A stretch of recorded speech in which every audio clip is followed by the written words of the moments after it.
Hey there, here's Lydia. Today is not Monday, but I don't play by the rules, so my video this week will be on Tuesday. I know my video last week was really boring, but I'm not making any promises that this week is going to be better, so stick it out or go away.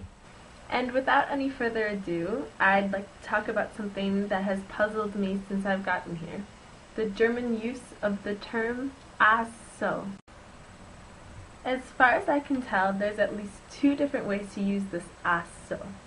The first term I would like to call the epiphany Achsoooo.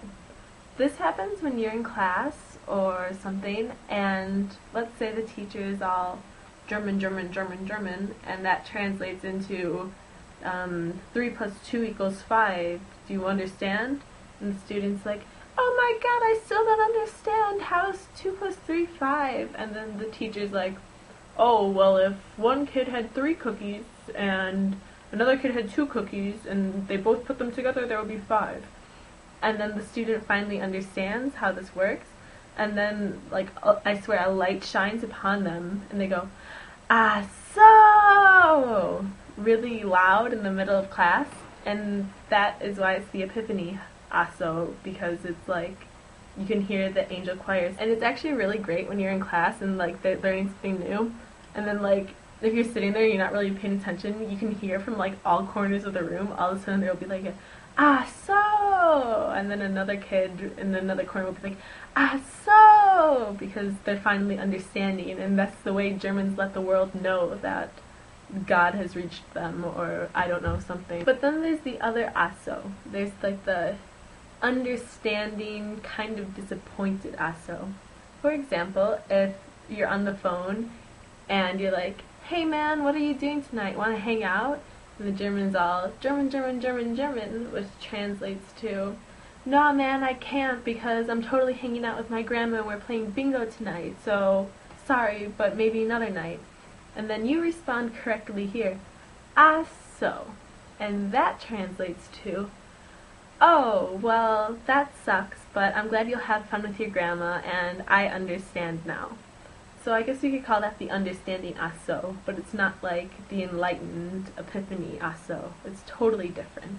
Like in that case, you can't be like, so, because then the friend would be like, how did God just reach you? Because I don't understand. Speaking of things that Germans do that still puzzle me, I am pretty convinced at this point that Germans do not sleep. You heard me correctly. Listen, okay, you get home from school, and in the US, you usually have like sports or something, and then you do your homework, and you eat dinner, and I don't know, do something with your family or a couple of friends, and then go to sleep. Totally normal.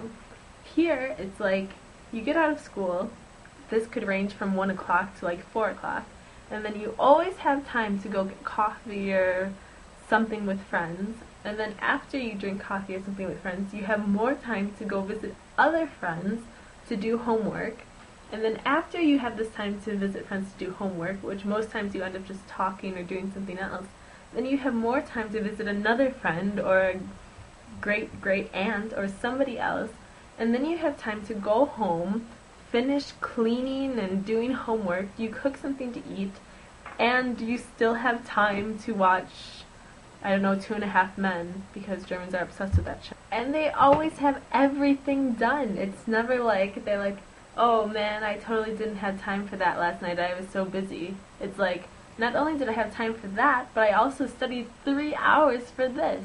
Yippee! And I swear, either they all have time turners, or they just don't sleep. I don't know how they sleep.